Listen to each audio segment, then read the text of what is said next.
नमस्कार दोस्तों। वेदों की हजारों साल तक कोई किताब नहीं लिखी गई थी। उस समय किताब न लिखने की एक परंपरा थी। एक तो उस समय लिखने की कोई परंपरा नहीं थी। हजारों साल बाद जब लिखने की कला लोगों में आई, तो ऋषियों ने किताब लिखने से लोगों को मना कर दिया। इसका क्या कारण था? इसके पीछे एक बहुत गहरा लॉजिक था। ऋषियों का कहना था किताब गूंगी होती है और वेद बोलता है। ऋषियों के अनुसार सारे गामा अगर किताब में लिख दिया जाए तो उसको केवल पढ़ा जा सकता है, गाया नहीं जा सकता। गायन के लिए मालूम होना चाहिए कि वो कैसे गाया जाता है। शब्द अपने आप को बता नहीं सकते कि गाना कैसे है। इसी तर्क के आधार पर, जबकि वेद मंत्रों से ज़्यादा उसको जो बोलने का तरीका था उस पर निर्भर था, यानी कि उसको कैसे बोलना है, सब कैसे श्लोकों का इस्तेमाल करना है, इस पर डिपेंड था। वेद पढ़ने से ज़्यादा, उसके श्लोक पढ़ने से ज़्यादा उसका उच्चारण, ध्वनि कैसे निकलनी है, इस पर केंद्रित था। जबकि वेदों में ज्ञान से ज़्यादा उसका ध्वनि यानी साउंड महत्वपूर्ण था। उसका असर उसके उच्चारण में नहीं, उसको बोलने में, किस तरह बोलना है, इसमें छिपा हुआ था। क्योंकि उसके बोलने से शरीर में जो तरंगें, जैसे अभी आप देखो, मैं बोल रहा हूँ तो हमारी जीभें ऊपर नीचे टकरा रही हैं। जो मंत्र बोले जाते थे तो उसमें वो इसी पे डिपेंड था कि जीभों को कैसे वो टकराता है। तो उस हमारे मुंह में क्या होता है, बहुत सारे नसें होती हैं जिसमें वो किस पर कितना प्रेशर देना है, क्या करना है, वो एक आयुर्वेद जैसा था। इसलिए वो मानते थे कि अगर लिख दिया गया तो लोग वो अपने धुन में, किसी भी धुन में कोई गाएगा, लेकिन अगर उसको बोल कर, यानी उनको समझाया जाए कि कैसे उसका उच्चारण करना है, कैसे उसको बोलना है, उससे उनको बेनिफिट था। इसलिए ऋषियों ने कहा इसको लिखो मत, इसको याद करो। उस समय लिखित किताब की जगह चलती फिरती किताबें थी, लोगों के दिमाग में वो चीजें रहती थी। एक किताब वो लिखित में नहीं थी, किताब एक चलती फिरती माइंड के रूप में घूमती थी। एक पिता अपने बेटे को 10 साल तक किताब रटाता था, उसका बेटा अपने बेटे को बाद में वही किताब रटाता था। इस तरह दिमाग से दिमाग में, mind to mind, copy paste करते हुए सदियों तक, युगों तक, पीढ़ी दर पीढ़ी वो चलता रहा। इसलिए वेद को श्रुति वेद कहा गया है, यानी सुनने वाला वेद। यह लिखित वेद नहीं है। उस समय लिखना निषेध था, यानी बैन था। लिखित न रखने के पीछे भी उनका एक तर्क था। उनका मानना था कि अगर किताब लिख दी गई तो लोग आलसी हो जाएंगे, बोलेंगे याद क्यों करें, किताब लिख कर रखी ही है, जब चाहेंगे पढ़ लेंगे। हो सकता है इसकी तरफ से लोगों की रुचि खत्म हो जाए और यह वेद के जो मंत्र हैं वो धीरे धीरे गायब हो जाए। उनका सोचना बिल्कुल सही था, वो बिल्कुल सही सोचते थे उस समय, क्योंकि वेद का विज्ञान उसके उच्चारण में ही छुपा था। अगर लिख कर रख दिया था तो कोई किसी भी विधि से मंत्रों का उच्चारण करता। आज भी आप देख लीजिए, बहुत से लोग बहुत विधियों से करते हैं। आप रामायण में ही देख सकते हैं, कोई फिल्मी धुन पे, कुछ कोई सोहर में, कोई किसी में, कोई लोकगीत में अलग अलग धुन से कहते हैं। तो वही चीज वेदों के साथ ना हो, इसलिए उस समय रटाया गया। और जब रटाया जाएगा तो निश्चित है कि उसकी एक कैसे कहना है, उस विधि में, उस लय में रटाया जाएगा। तो वो पीढ़ी दर पीढ़ी उसी धुन में या उसी लय में गाया जाएगा। ये उनका मेन मोटो था। इसीलिए उन्होंने इसको श्रुति वेद बनाया और उसको रटने की कोशिश, मतलब रटाया गया, लिखने की के लिए निषेध कर दिया गया था। वेद को लिख कर नहीं रखा गया। इसको लगभग 3,000 से 4,000 वर्षों तक दिमाग से दिमाग में कॉपी पेस्ट के जरिए ही आगे बढ़ाया गया। इसे लिखने का काम तो बहुत बाद में, लगभग आज से 1,000 से 1,500 वर्ष पहले इसको लिखा गया। जब लगा कि अब इंसानों की याददाश्त कमजोर हो रही है और ये विलुप्त हो सकता है, तो इसको लिपिबद्ध कर दिया गया। अब हर भारतीय के मन में एक सवाल चुभता है कि जब लिखित में था तो फिर वेद विलुप्त कैसे हो गया, लोगों की नज़रों से दूर कैसे हो गया। जब पहले पिता अपने पुत्र को, पुत्र अपने पुत्र को पीढ़ी दर पीढ़ी पढ़ाता रहा, लोग रटते रहे। और वो उस समय होता क्या था कि जब रटाते थे तो वो साथ में बैठ के यज्ञ करते थे, हवन करते थे, जिससे उनका उसका बेनिफिट होता था। तो आखिर ये विलुप्त कैसे हो गया कि अचानक गायब हो क्यों हो गया? जब बाद में लिखित भी हो गया तब तो हमारे पास होना चाहिए, लेकिन ये गायब कैसे हो गया? इसके पीछे कोई एक लॉजिक नहीं है। इसे समझने के लिए हमें अंग्रेजों के आने से लगभग 1,000 से 1,500 वर्ष बीच में क्या हुआ, इसको समझना पड़ेगा। सबसे पहला कारण भाषा का बदल जाना, यह सबसे बड़ा कारण था। वेद की भाषा वैदिक संस्कृत में लिखी गई थी, जिसे समझना बहुत जटिल था। लोग समझ नहीं पा रहे थे। ईसा से 500 साल पहले, बुद्ध के समय तक लोग इसको समझना बिल्कुल भूल चुके थे। लोग पाली और प्राकृत भाषा बोलने लगे थे। जैसे आज कबीर की भाषा तो समझ सकते हैं, लेकिन 1000 साल पहले अपभ्रंश की भाषा को नहीं समझ सकते हैं। ठीक वैसे ही श्लोक को लोग बोल तो लेते थे, लेकिन उसका अर्थ, उसका मतलब नहीं समझ पाते थे। वह एक पूजा पाठ का मंत्र मात्र बन के रह गया था। दूसरा कारण था ज्ञान का सीमित हो जाना। चूंकि वेदों को लिख कर तो रखा नहीं जाता था, वो एक दूसरे को एक दिमाग से दूसरे दिमाग में रटाया जाता था।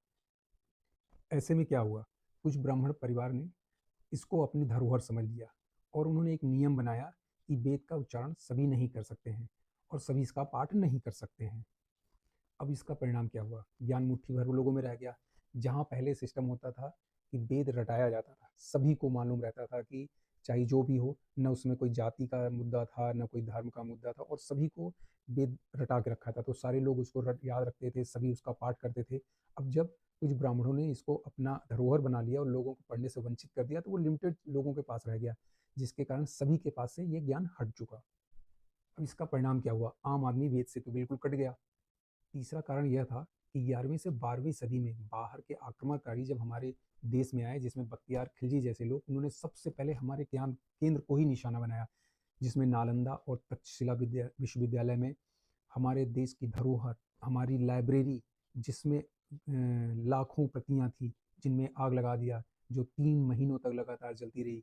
कितनी पुस्तकें, कितना ज्ञान उसमें जल गया। तो उनके कारण से हमारा जो है ज्ञान, जो कुछ बचा कुचा था, जो हमारे पास धरोहर रखी थी, वो भी नष्ट हो गई। उनके कहर से बचने के लिए विद्वान, क्योंकि वो नालंदा और तक्षशिला में कत्लेआम मचा रखा था, उनसे बचने के लिए विद्वान पहाड़ियों में भाग के, जैसे आज इस समय कुछ कश्मीर में भाग गए, कुछ हमारे नेपाल में भाग गए, हमारे देश से सारे ज्ञानी भागने लगे। भारत अगले 500 से 700 सालों तक सर्वाइव मोड में रहा, और वह केवल अपने आप को बचाने, बाहरी आक्रमणकारियों से बचने के लिए, जैसे बहुत सारे मुगल आक्रमणकारी या उसके बाद अंग्रेज भी आए, तो इन सब इनसे बचने के लिए ही आगे पीछे करता रहा। इस बीच में वह कोई नया रिसर्च नहीं कर सका, नया कोई ज्ञान नहीं बटोर सका, जिसका कारण ये हुआ कि हम ज्ञान में आगे नहीं बढ़ सके। चौथा कारण था मध्यकाल, 1000 ईस्वी से 1600 ईस्वी, जब जनता निराश थी, जिसे हम भक्ति काल के नाम से भी जानते हैं। उस समय तुलसीदास, कबीरदास, मीरा, सूरदास जैसे लोग आए। संतों ने देखा वेद पढ़ना बहुत कठिन है, तो उन्होंने लोगों को बताया, बस राम और कृष्ण का नाम लो, इसी से तुम्हें मुक्ति मिल जाएगी। लोगों को ये अच्छा लगा, ये आसान लगा। वेदों का कठिन श्लोक पढ़ने से अच्छा था कि राम और कृष्ण का नाम लेने से मुक्ति मिल जा रही है। वो भक्ति मार्ग पे चल गए और वेदों को पूर्णतः उन्होंने छोड़ दिया। ये केवल शादी विवाह में मंत्रों और पूजा पाठ के काम में आने लगा। अब एक सवाल उठता है कि जब हमारे पास वेद जैसा एक बहुत बढ़िया की था, तो हमारा समाज आखिर बर्बाद क्यों हुआ, पीछे क्यों रह गया? तो यह आज की समस्या नहीं है। इसका एक कारण मैकाले की शिक्षा नीति 1835 है। एक अंग्रेज अधिकारी लॉर्ड मैकाले ने भारत की शिक्षा व्यवस्था को जानबूझकर बदला, क्योंकि उसे ऐसे भारतीय चाहिए थे जो रंग रूप में तो भारतीय हों, लेकिन काम वो अंग्रेजों जैसे करें। उनको अंग्रेजी आनी जरूरी थी। इसलिए उन्होंने उसने जो है संस्कृत को डेड लैंग्वेज यानी मृत भाषा घोषित कर दिया, और यहाँ की शिक्षा पद्धति को बदल दिया। सबसे पहले उसने गुरुकुल बंद करवाए, उसके बाद मतलब जो पद्धति, भारतीय पद्धति थी, उसकी पढ़ाई बंद करके एक नई पद्धति चालू की, क्योंकि उसको कलर चाहिए थे, और कलर उसकी लैंग्वेज में पढ़े होने चाहिए। बाहर से वो अगर लाता, अपने यहाँ ब्रिटेन से अगर किसी को यहाँ ले आता, तो उसको महंगा पड़ता था। इसलिए वो यहीं के कर्मचारी को क्रिएट करके बड़े पदों पे वहाँ रखता, वहाँ से कर्मचारी लाता था, लेकिन छोटे पद पे यहीं के लोगों को ट्रेंड करके और उनसे काम लेता था। तो जिसके कारण हमारी भाषा बंद हो गई, हमारे गुरुकुल बंद हो गए, जहाँ पे वेदों को सिखाया जाता था। आज अगर देखिए तो स्कूलों में शेक्सपियर तो पढ़ाए जाते हैं, लेकिन कालिदास और आर्यभट्ट को नहीं पढ़ाया जाता। इसका एक बड़ा कारण हमारे देश का धर्म बिजनेस मॉडल भी था। कुछ लोगों का मानना था कि अगर लोग वेद पढ़ लेंगे, सारे लोग जानकार हो जाएंगे, तो हम किससे डरा कर, क्योंकि हम किसको डरा कर पैसे कमा पाएंगे, क्योंकि सभी को मालूम पड़ जाएगा, वेद ज्ञान देता है कि ईश्वर तो हमारे अंदर ही है। तो हम किसके बाहर ये यज्ञ कराना या ग्रह नक्षत्रों, शनि, सूर्य और इनके बारे में बताकर डराना, हम किसको डराएंगे? क्योंकि वो अगर जानकार हो जाएगा तो वो सवाल पूछेगा, सवाल पूछेगा तो उनकी दुकान नहीं चलेगी। तो उन लोगों ने यही रखा कि लोगों को सही जानकारी न मिले, इसके कारण भी वेद से लोगों को वंचित रखा गया, जिससे उनका ज्ञान आगे नहीं बढ़ने दिया। दिया गया, क्योंकि ये जो बिचौलिए थे भगवान और इंसान के बीच का जो धंधा चला रहे थे ये उनका बंद हो जाता। इनको डरा कर ये पैसा लेते। कौन इनकी ग्रह नक्षत्र की अंगूठियां खरीदता, उनको मालूम था ये धंधा उनका बंद हो जाएगा। आज भी बहुत से धर्म के ठेकेदार हैं जो सच्चाई नहीं बताते, वो नहीं चाहते कि लोग जागरूक हों। जागरूक होंगे तो सवाल करेंगे, सवाल करेंगे ये इनको पसंद नहीं है। एक अनपढ़, डरा हुआ भक्त इन ठेकेदारों का सबसे अच्छा ग्राहक है। इसमें राजनीतिक पार्टियां भी बहुत पीछे नहीं है, क्योंकि वो उनको धर्म से ही मतलब है, वोट बैंक।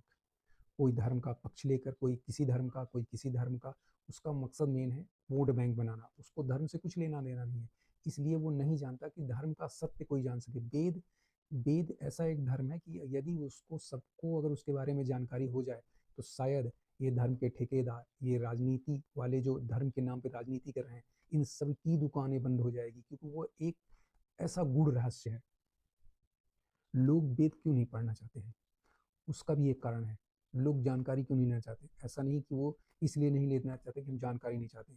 उनकी समझ में वेद विज्ञान न वेद को विज्ञान न मानकर वो इसको एक धर्म की किताब जानते हैं, जो कि वेद एक ऐसी चीज है वो किसी धर्म के लिए नहीं। जैसे आप न्यूटन का सिद्धांत है, या आप और भी सारी चीजें हैं, ये कौन से धर्म का है, या आपका बिग बैंग थ्योरी है, क्या किसी धर्म के लिए नहीं है।